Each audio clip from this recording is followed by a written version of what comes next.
نالی بند کر دیتے، کبھی کوڑا گھر کا اٹھایا ادھر پھینک دیا، کبھی کس طرح کبھی کس طرح، تاکہ یہ ہم سے کہیں بھی سکون سے نہ رہ سکے۔ کبھی اس کی باتیں کر کے گلی محلوں میں کسی کو کوئی مہمان آ گیا نا، یا کسی کا کوئی بندہ آ گیا، ہماری دشمنی عداوت ہے، پوچھ لیا کہ فلاں بندہ جہاں فلاں، ہم اس کے ساتھ بھی اچھے اخلاق سے پیش نہیں آتے۔ کیوں؟ ہماری عداوت اس بندے سے، اب اس بندے کی وجہ سے اس کے مہمان کی بھی توہین کر رہے ہیں، حالانکہ اس کے مہمان کی توہین نہیں، ہم نے اپنی توہین کروائی۔ وہ جہاں پہ بھی جائے گا کہے گا بڑا خبیث انسان تھا، بڑا یہ تھا، بڑا وہ تھا۔ یہ ہماری فطرت ہے، یہ اپنے پڑوسی سے عداوت، بغض، کینہ، یہ ہمارے اندر بھرا ہوا ہے۔ غریبوں، یتیموں کے بارے میں آئے، یتیموں کا مال کھانے کے عادی بن گئے، یتیموں کا مال کھانے والے بن گئے، بیواؤں کا مال ہڑپ کرنے والے بن گئے، بیٹیوں کا مال۔ ہم میں سے کتنے ایسے بیٹوں کو حق دیتے ہیں کیونکہ پتہ ہے وہ ڈنڈے کے زور سے لے گا، پتہ ہے نہیں دیا بیٹا تھانے چلا جائے گا، بیٹا کچہریاں چلا جائے گا، میرے خلاف FIR کروا دے گا، میرے خلاف درخواست دے دے گا، مجھے ذلیل کرے گا، بےعزتی کرے گا۔ بیٹے سے ڈرتے ہیں، بیٹی کو حق نہیں دیتے۔ زمین بھی باپ ہڑپ کر گیا، اگر باپ نے نہیں دی تو بھائی ہڑپ کر گئے، کبھی خوشی سے لکھوا لی، کبھی دھمکا کر لکھوا لی، کبھی اسے ذلیل کر کے۔ اب تو بھائیوں سے حق لے گی، بھائیوں سے حصہ لے گی؟ یاد رکھو مسلمان، محبت محبوب پیغمبر کا دعوے دار بننا، محبت کا دعویٰ کرنا، یہ چھوٹی سی بات نہیں۔ محبت کے لیے حضرت عمر جیسا، حضرت ابو بکر صدیق جیسا، حضرت عثمان جیسا، حضرت علی المرتضیٰ جیسا دل گردہ تھا۔ پھر محبت کر، تیری محبت خدا کی قسم اللہ کو اتنی محبوب لگے گی، اگر تو جو عمل بھی کرے گا اللہ اس عمل کو نیکی میں لکھیں گے، کیونکہ وہ سیرت محمد رسول اللہ کے مطابق، کیونکہ وہ سورت محمد رسول اللہ کے مطابق۔ آج ہم نے صرف محبت یہ جانا، میلاد منا لیا، جلوس نکال لیا، جھنڈیاں لگا لی، میلاد پہ چاول بنا کر تقسیم کر دیے، پانی لگا کر، سبیل لگا کر تقسیم کر دی، میلاد پارٹی کو کچھ پیسے دے دیے، یہ ہماری طرف سے آ جائے گا۔ یہ کر کے ہم نے سمجھا ہم نے محبت رسول کا حق ادا کر دیا۔ یاد رکھ، 12 ربیع الاول کو میرے محبوب پیغمبر صلی اللہ علیہ وسلم کی وفات ہے بالاتفاق۔ جس مذہب کے مولوی کی کتاب اٹھا تجھے چیلنج ہے، جس مذہب کے مولوی کی کتاب اٹھا، جس تاریخ کی کتاب اٹھا، 12 ربیع الاول کو بالاتفاق میرے محبوب کی وفات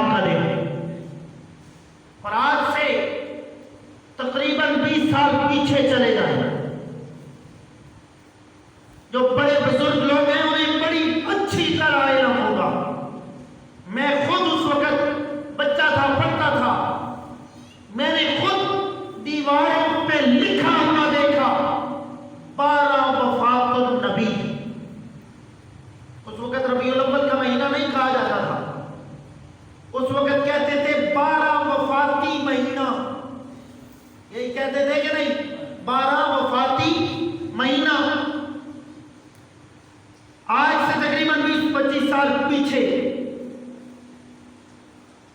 یہ 12 وفاقی مہینے کو آہستہ آہستہ مولویوں نے تبدیل کیا. انہیں پتا تھا یہ مال جمع کرنے کا بڑا اچھا موقع ہے، اور ایک ایک نعت خوان اس پر جو ویل الی جاتی ہے وہ پھینکی جاتی ہے، وہ ویل ہی صرف اس کا اندازہ لگا لیں تقریباً 1.5 سے 2 لاکھ 2.5 لاکھ یہ ویل ہوتی ہے ان کی، اور تاریخ کے پیسے علیحدہ ہوتے ہیں. یہ عاشقان رسول ہے. مولوی بلا لیا محفل کے لیے، اب آپ کے جناب کتنے پیسے ہوں گے؟ وہ کی تقریباً جو اچھا خطیب ہے نا اعلیٰ کوالٹی کا، وہ 2-2.5 لاکھ 50,000 اس سے کم نہیں ہے. ہاں علماء کی خدمت کرو، لیکن وہ خدمت ہو، خدمت کی آڑ میں اشتروا بآیاتی ثمنا قلیلا، یہ کام ہے. اس کو آنے جانے کا کرایہ دو، جتنا اس کا خرچ ہوا، ویسے جو آپ کا جی کرتا ہے اسے دے دو، تاکہ اس کا بھی کچھ گزارا چل جائے. اور آپ کے اس پروگرام میں جو اس نے اللہ کا قرآن بیان کیا وہ لوگ سن رہے ہیں، اب اس میں سے جتنوں نے بھی اس پہ عمل کیا وہ آپ کے نامہ اعمال میں بھی نہیں کیا، کیونکہ آپ نے اتنی محنت کی، کوشش کی.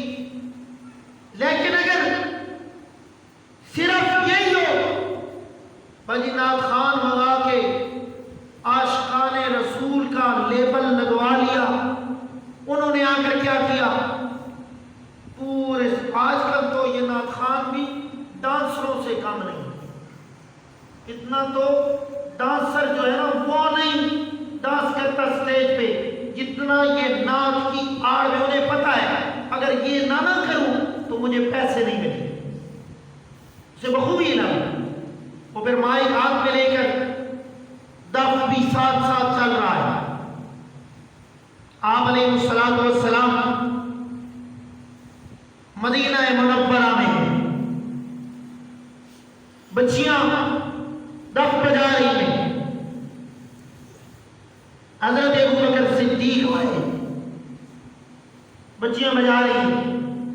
حضرت عمر آئے نا تو دف لے کر بھاگ گئی. آپ علیہ السلام اس کو رائے فرمایا جس گلی سے عمر گزر جائے نا اس گلی سے شیطان بھاگ جایا کرتا ہے. اس سے بالکل واضح پتہ چلا دف ہو یا ڈھول ہو یہ کس کا عمل ہے؟ شیطانی عمل ہے، کیونکہ یہ دل میں نفاق پیدا کرتا ہے. پھر تو دف کے ساتھ میرے محبوب کا نام لے، دف بجا بجا کر وہاں تو اللہ کا قرآن بھی پڑھ رہا ہے، وہاں تو میرے محبوب کے ساتھ محبت کتابیں بھی کر رہا ہے. خدا را ہمارے لیے رائے ہدایت کیا کتاب تھی؟ اللہ کا قرآن تھا. اللہ کا قرآن پڑھتا. اللہ کے قرآن نے پہلی سورت کے اندر سورۃ الفاتحہ میں فرمایا اہدنا الصراط المستقیم صراط الذین انعمت. آگے دوسری سورت آئی، سورت کا نام سورۃ البقرہ ہے. اس میں اللہ فرماتے ہیں ذالک الکتاب لا ریب فیہ ھدی للمتقین. یہ کتاب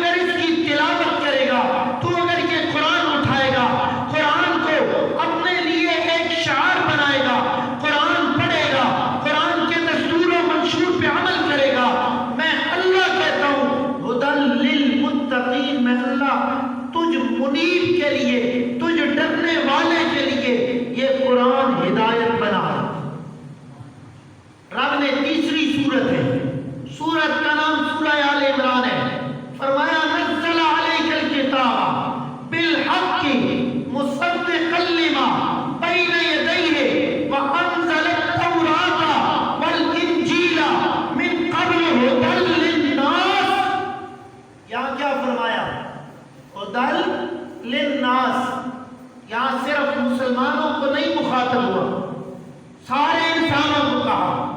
قرآن ساروں کے لیے آیا، صرف مسلمانوں کے لیے نہیں آیا۔ قرآن عرب کے لیے آیا ہے۔ جو قرآن پڑھے، قرآن پڑھنے کے بعد منیب بنے، اللہ سے ڈرے اور ڈر کر اللہ کے قرآن پہ عمل کرے۔ اللہ فرماتے ہیں اگر تو عمل کرے گا میں اللہ کریم تجھے اس قرآن کے پڑھنے کی بدولت ہدایت نصیب کر دوں۔ حضرت عمر دشمن تھے، شدید دشمن تھے اسلام کے۔ قرآن سنا،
لیکن بندہ منیب بنے، قرآن کو پڑھے اور قرآن کو عربی دان کو عربی زبان میں سمجھتے ہیں۔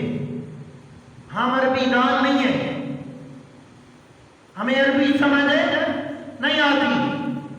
ہمارے لیے علماء نے، محققین نے، مفسرین نے، محدثین نے محنت کی ہے، انہوں نے اس کا اردو میں ترجمہ کیا ہے۔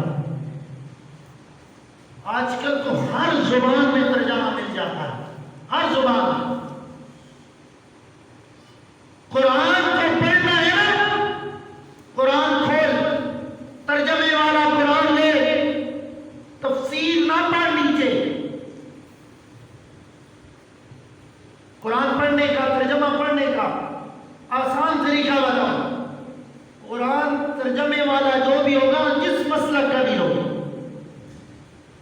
ترجمہ کوئی کرے گا جو لفظ کا ہوگا، جو اپنی بات شامل کر گیا نہ درمیان میں بریکٹ لگا دے،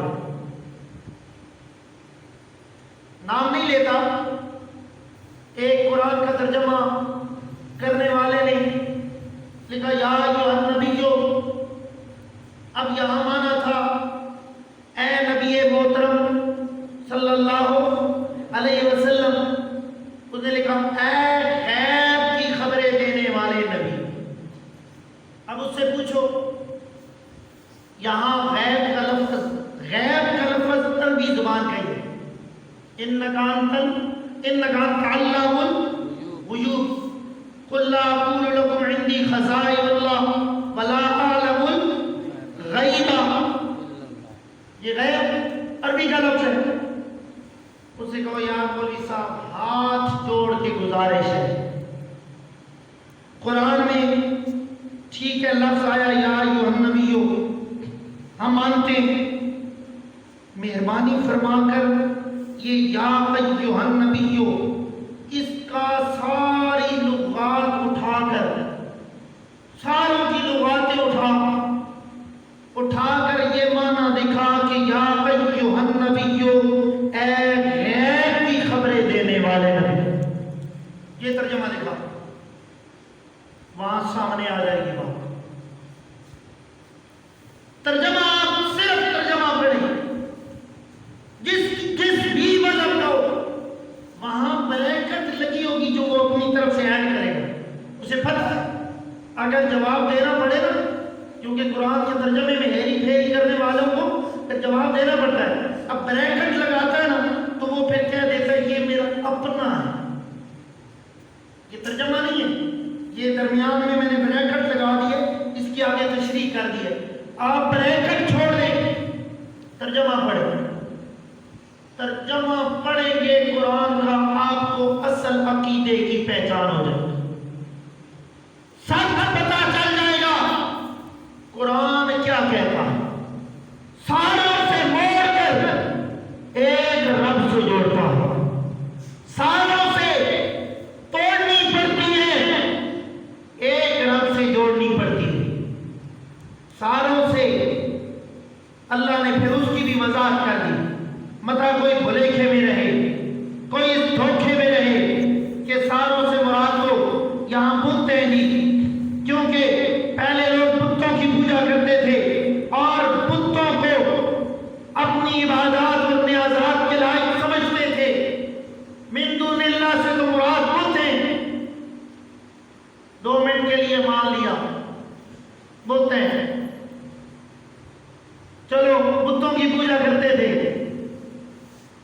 مجھے یہ بتاؤ اللہ کے 5 ولی جن کا رب نے قرآن میں تذکرہ کیا سورہ حضرت نوح علیہ السلام کے زمانے کے، وَدًّا وَلَا سُوَاعًا وَلَا يَغُوثَ وَيَعُوقَ وَنَسْرًا، یہ 5 بھی بت تھے. ان 5 کا کیا کرو گے؟ پھر رب نے فرمایا وَمَا أَنْتَ بِمُسْمِعٍ مَنْ فِي الْقُبُورِ. چلو یار یہاں سے بڑا زبردست پوائنٹ آپ کو دے دیتا ہوں. میں ناؤن دے کرتا ہوں. من دون اللہ سے مراد کیا ہے؟ بت. بتوں میں جان مانتے ہیں نا وہ بھی کہ بتوں میں جان نہیں، بت کچھ بھی نہیں کر سکتا. بت کو یہاں سے اٹھاؤ تو ادھر، ادھر سے اٹھاؤ تو ادھر. بت تب ہی ہو سکتا ہے مگر نہ خود بت دیکھ نہیں سکتا، بت سن نہیں سکتا، بت چل نہیں سکتا، بت کچھ چیز دے نہیں سکتا. مان گئے بت. اب اللہ کے قرآن کی بھی مان ہے. وَمَا أَنْتَ بِمُسْمِعٍ مَنْ فِي الْقُبُورِ. قبور میں جب بندہ مر گیا تو اب وہ اس بت کی مانے ہیں. خالی بت ہے نا، روح ختم ہو گئی، نکل گئی، روح ہے کوئی نہیں. اگر روح ہوتی بندہ زندہ ہوتا، بندہ اپنے بیٹوں کو دلاسا دیتا نہ میرے بیٹے رو نہیں میں زندہ ہوں، وراثت تقسیم نہ ہوتی. شہید کی بھی وراثت تقسیم ہوتی ہے کہ نہیں ہوتی؟ رب نے اس کے لیے بھی کہا بل احیاء، وہ زندہ ہے. لیکن اگلی آیت نہیں پڑھتے. اگلی آیت یہودیوں کی طرح آگے پیچھے ہو جاتے ہیں. رب نے فرمایا بل احیاء عند ربہم. کہاں ہے؟ عند ربہم. رب کے آئیں یار چل میری نہ مان، میرے کسی بھی کی نہ مان. اللہ کا قرآن سچا ہے کہ نہیں سچا؟ اللہ کا قرآن سچا ہے کہ نہیں سچا؟ اللہ کے قرآن کی مان لینا. قرآن کھول، سورت کا نام سورہ یاسین ہے. 23-22واں پارہ اینڈ ہو رہا ہے، 23واں پارہ شروع ہو رہا ہے. اس میں رب نے ایک شہید کا ذکر کیا ہے. اس شہید کے بارے میں رب کہتا ہے قوم والوں نے شہید کیا. رب نے فرمایا قیل ادخل الجنہ، قیل ادخل الجنہ. اور وہاں جانے کے بعد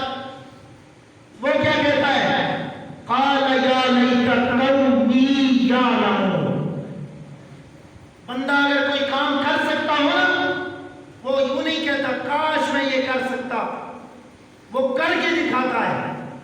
جو بندہ کام نہ کر سکتا ہو، تو یار ہمارا کوئی بیمار ہو جائے، ہم اسپتال میں لے کر جاتے ہیں، دروازے پہ پہنچے بندہ مر گیا، ہم نے کہا ہے کاش پہلے لے آ کے یہ بندہ بچ جاتا۔ کیوں؟ کیونکہ اب ہمارے ہاتھ میں کچھ بھی نہیں ہے۔ وہ جنت میں پہنچنے کے بعد کہتا ہے قال یا لیت قومی یعلمون، ہائے میری قوم، تمہیں علم ہو جاتا کہ تم نے تو مجھے ذلیل سمجھا، رسوا کرنے کے لیے وہاں مار دیا، مگر میرے رب نے وہاں سے اٹھایا اور بہشت بری میں پہنچا۔ زندگی کافر کے لیے ہے، مرنے کے بعد زندگی کافر کے لیے ہے، مرنے کے بعد زندگی مومن کی بھی ہے، مرنے کے بعد زندگی مشرک کی بھی ہے، گناہگار کی بھی ہے، نیک کی بھی ہے، شہید کی بھی ہے، میرے محبوب پیغمبر کی بھی ہے۔ لیکن یاد رکھیں وہ زندگی اس قبر والی نہیں، وہ عالم برزخ والی ہے۔ اس قبر میں اگر رب چاہے، ہم قدرت کے قائل ہیں، منکر نہیں۔ جو رب کی قدرت کا منکر ہے وہ مسلمان ہی نہیں ہے۔ رب کی قدرت کے قائل ہیں، رب چاہے اس دنیا میں کافر کو بھی سنوا دے، رب چاہے اس دنیا میں مسلمان کو بھی سنوا دے، لیکن میں اور آپ زور لگا لیں۔ رب کا قرآن کہتا ہے اِنَّكَ لَا تُسْمِعُ الْمَوْتَى، میرے محبوب کو کہا، میرے اللہ نے، کسی اور کو نہیں، میرے محبوب کو کہا۔ قرآن میرے اور آپ پر نازل نہیں ہوا، قرآن کس پہ نازل ہوا؟ میرے محبوب پیغمبر پر۔ رب نے فرمایا وَمَا أَنْتَ بِمُسْمِعٍ مَّن فِي الْقُبُورِ، قبروں کے اندر جتنے بھی ہیں نا، میرا محبوب انتا تو نہیں سنا سکتا ان کو، میرے محبوب نہیں سنا سکتے۔ میں اور آپ ہم کس بات کی بھولی ہیں؟ میرے محبوب کی شان سے بڑی ہماری شان ہے، میرے محبوب کے مقام سے بڑا ہمارا مقام ہے۔ اور پھر یاد رکھیے شہید کا حوالہ آپ کو قرآن سے دیا ہے، کہاں زندہ ہے؟ جنت میں۔ شہید سے بڑا درجہ کس کا ہوتا ہے؟ انبیاء کا ہوتا ہے یا نہیں ہوتا؟ نبیین، صدیقین۔ شہید سے بڑا درجہ صدیقوں کا، صدیقوں سے بڑا درجہ نبیوں کا۔ صدیق بھی جنت میں ہو، شہید بھی جنت میں ہو، تو انبیاء کا کیا قصور ہے؟ اس لیے خدا را یہ اللہ کا قرآن اٹھائے، محبت کا دعویٰ صرف زبانی نہ کرے، محبت کے دعوے کے لیے میرے محبوب کی سیرت بھی اپنائے۔ میرے محبوب نے جس طرح کام کیا، غریبوں کے حق اس کی طرف بھی توجہ کرے، یتیموں کا حق جو ہم کھا رہے ہیں، ہڑپ کر رہے ہیں، یاد رکھیں یتیموں کے حق کے بارے میں قرآن نے بڑی سخت وعیدات دی ہیں، بڑی سخت۔ اور جو یتیم کا مال کھا رہا ہے وہ اپنے پیٹ میں دوزخ کے انگارے بھر رہا ہے، یقینی امر ہے، اس میں کوئی شک کی گنجائش ہے۔ اس لیے یتیموں کا مال، یتیموں کے حق پہ ڈاکہ، یتیموں کی جائیداد، وراثت جتنی بنتی ہے ان کو ادا کرو، غریبوں کے مال پہ اوپر ڈاکہ نہ ڈالو، مسکینوں کے حقوق، پڑوسیوں کے حقوق، بہن بھائیوں کے، بہن کے حق پہ ڈاکہ مت مارو، بہن کا جتنا حق بنتا ہے اسے ادا کرو۔ قیامت کے دن رب کے ہاں باپ بھی مجرم ہوگا، بھائی بھی مجرم ہوگا۔ اس لیے سب سے پہلے والدین کے سامنے بیٹیوں کا حق اپنی زندگی میں ادا کر کے جاؤ۔ بیٹیوں کا حق ادا نہ کیا یہ سمجھو نا کہ ہم نے دہیج دے دیا، یہ کر دیا، یہ دہیج تم نے سنت نہیں لعنت بنا کے دیا۔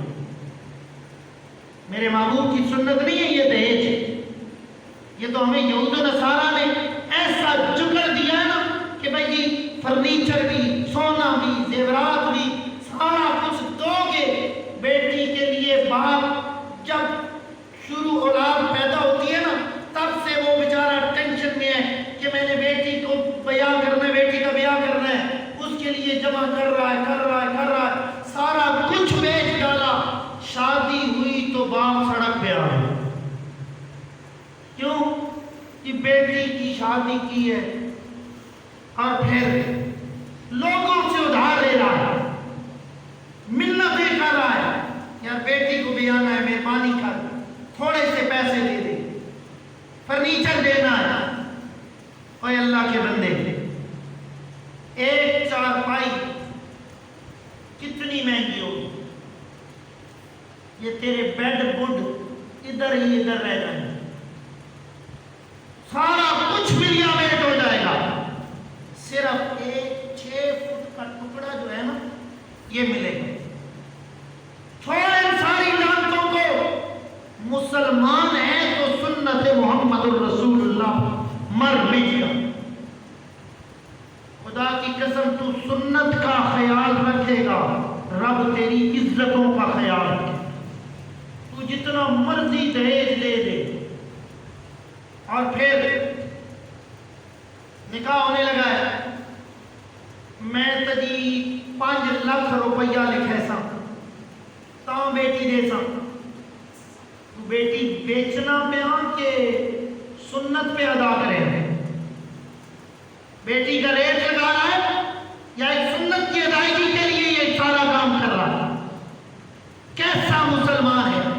اس رب پہ یقین نہیں، ان 5 لکھوں پہ یقین، اس رب پہ یقین نہیں، اس 1 لاکھ پہ یقین ہے کہ وہ 1 لاکھ لکھا ہوگا، یہ ڈرے گا، طلاق نہیں دے گا۔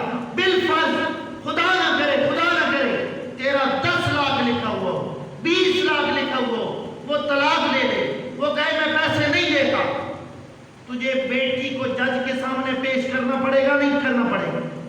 وکیلوں کے سامنے کھڑا کرنا پڑے گا نہیں کرنا؟ عدالتوں کے چکر لگوانے پڑیں گے نہیں پڑیں گے؟ غیرت کدھر گئی تھی؟ یہی غیرت تھی تیرے اندر، یہی محبت تھی؟ خدا محبت کا چھڑا دعویٰ نہیں، محبت کے لیے کردار بھی وہ ادا کرو جو میرے محبوب نے سکھائے ہیں۔ محبت کے لیے اس قرآن کی تعلیم اس کو ضروری بناؤ، محبت کے لیے میرے محبوب کی صورت پہ بھی، میرے محبوب کی سیرت پہ بھی عمل کرو، تب سچے محبان رسول بنو گے۔ اگر ان چیزوں پہ عمل نہیں ہے تو پھر محبت کا دعویٰ چھوڑ دو، پھر ویسے کہو بس جی ہم کلمہ گو ہیں، لا الہ الا اللہ پڑھنے والے، پھر تم سے بہتر وہی ہیں جو سر عام میرے محبوب کی توہین کرتے ہیں، کیونکہ انہیں پتہ ہے ہم محمد کو نہیں مانتے، محمد کریم کے رب کو نہیں مانتے۔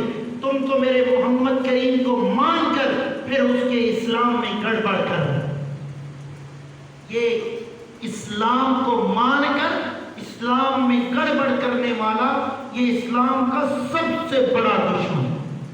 اس لیے دعا کریں اللہ کریم ہمیں اپنی پوری زندگی اپنے محبوب پیغمبر صلی اللہ علیہ وسلم کے صحیح نقش قدم پر چلنے کی توفیق نصیب فرمائے، سچا سچا محب بننے کی توفیق نصیب فرمائے، صحیح معنوں کے اندر اسلام کے پیروکار ہم بن جائیں، اس انداز میں ہمیں عمل کرنے کی توفیق نصیب فرمائے۔ وما علینا الا البلاغ۔